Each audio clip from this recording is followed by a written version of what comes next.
everyone, and welcome to today's episode. This is a special one as we're diving into the final speech delivered by Justin Welby, the Archbishop of Canterbury in the House of Lords, following his resignation. For those of you who don't know, Welby announced his resignation after a damning report revealed his failure to act on the abuse perpetrated by John Smythe, one of the Church of England's most prolific abusers. But his speech in the House of Lords wasn't just about stepping down. It was a strange mix of light-hearted anecdotes, reflections on shame, and the Church's so-called progress on safeguarding.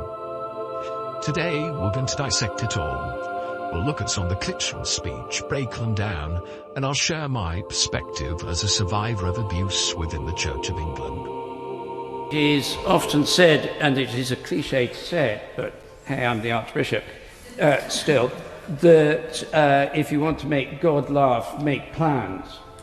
Well, on that basis, next year I will be causing God more hilarity than anyone else for many years, because the plans for next year were very detailed and extensive. If you pity anyone, pity my poor diary secretary, who's seen weeks and months of work disappear in a puff of a resignation announcement. All right, let's start here. Welby opens with a joke about making God laugh, and everybody seems to be enjoying the joke. Make God laugh by making plans. Referencing is now cancelled commitments for the coming year, I assume. Sure, it's a light-hearted attempt to break the ice, but does it land? For survivors like me, it feels totally out of place in this speech. This isn't just about a disrupted calendar. It's about decades of systemic abuse and inaction. Starting on a humorous note risks trivializing the gravity of the situation. This isn't just another resignation. It's a moment that should prompt deep reflection and accountability. Let's move on to what he says next. Months of work disappear in a puff of a resignation announcement. The reality, which I wish to start with and then pay some thanks and then talk about housing. The reality is that there comes a time, if you are technically leading a particular institution or area of responsibility, where the shame of what has gone wrong, whether one is personally responsible or not, must require a head to roll. And there is only, in this case, one head that rolls well enough. I hope not literally. One of my predecessors in 1371, Simon of Sudbury, had his head cut off, and it was then the peasants, the revolting peasants at the time, played football with it at the Tower of London. I don't know who won. But it certainly wasn't Simon of Sudbury. Now this is where things get more serious. Welby acknowledges that the shame of what has gone wrong necessitates a head to roll, and he positions himself as that head. But let's be clear. This isn't just about shame. This is about lives destroyed, trust eroded, and survivors left to pick up the pieces. He makes an interesting historical reference to Simon of Sudbury, an archbishop that was beheaded during the Peasants' Revolt. Look, it's a colourful anecdote, but it feels tone-deaf in this context. Survivors don't need historical parallels. They need accountability for what happened in their lifetimes, not stuff that happened centuries ago. And here's where I've got serious questions. What does he mean by technically leading a particular institution? That phrasing feels like an attempt to distance himself from the very real responsibility he holds. Justin Welby was not just technically leading the Church of England, he was leading the Church of England. Then there's this phrase, whether one is personally responsible or not. Frankly, I find that reprehensible. The Macon report made it clear that Welby was directly informed about John Smythe's abuse in 2013, and yet he failed to act decisively. It's not about abstract institutional failure, it's about his inaction and inability to tackle the systemic abuse in the Church of England. Let's also not forget that Welby initially resisted resigning, His decision to step down only came after public outcry and mounting pressure. So this isn't an honourable exit, it's a forced one. Let's keep watching. The reality is that the safeguarding and care of children and vulnerable adults in the Church of England today is thanks to thousands and tens of thousands of people across the church, particularly in parishes, in parish safeguarding officers, is a completely different picture to the past. Is it though?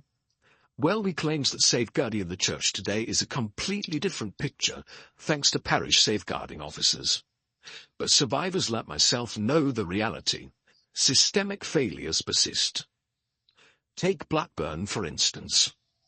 Canon Andrew Hindley's case revealed that even when risk assessments flagged concerns, the church's own bureaucracy allowed him to remain in post. A file on Hindley sat in the Archbishop's own offices for years, totally ignored.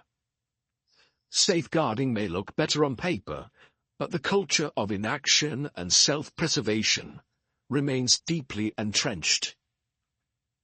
And however, when I look back at the last 50 or 60 years, not only through the eyes of the Makin report, however one takes one's view of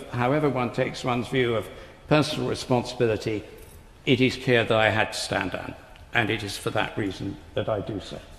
Look, this is where Welby attempts to grapple with the Makin review, which found that he failed to act on John Smythe's abuse. Smythe's crimes spanned decades, leaving over 130 victims in his wake. The report concluded that had Welby acted in 2013, when he first learned of the abuse, Smythe might have been brought to justice.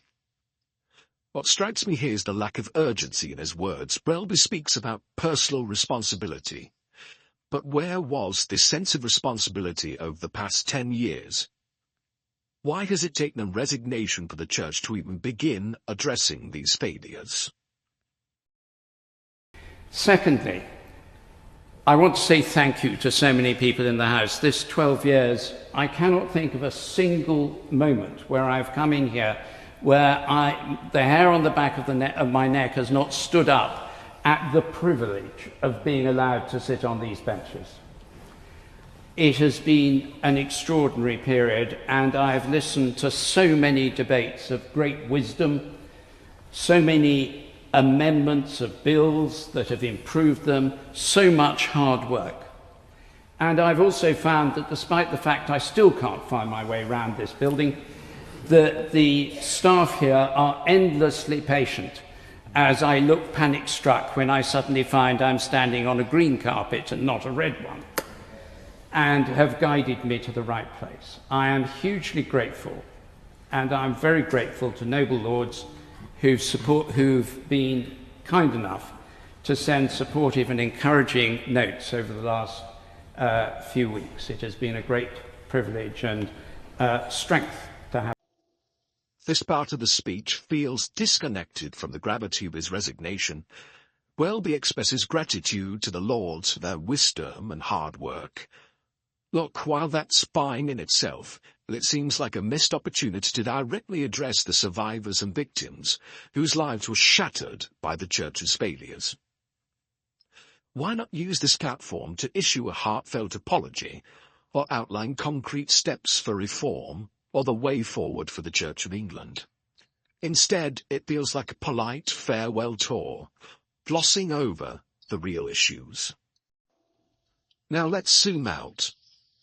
This isn't just about Justin Welby, it's about the Church of England as an institution. For centuries the Church has been at the heart of our nation's traditions, laws and ceremonies.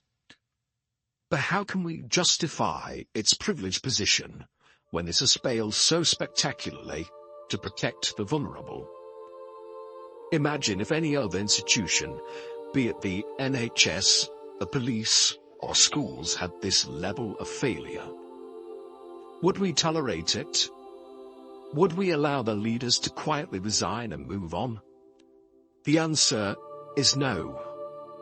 And yet the Church continues to hold influence, from bishops sitting in the House of Lords to leading our state ceremonies. It's time to ask, does the Church still deserve its place at the center of our national life? Welby's resignation is significant, but it's not enough. Survivors like me are left asking, how many more lives will be destroyed before real change happens? The Church cannot continue to apologize and promise to learn lessons while failing to act. We need independent safeguarding, real accountability, and a complete re-evaluation of the Church's role in our society. Survivors deserve justice, and honestly, Britain deserves much better. Thank you for watching. Let me know your thoughts in the comments. Together, we can keep this conversation going and push for the change that's so desperately needed.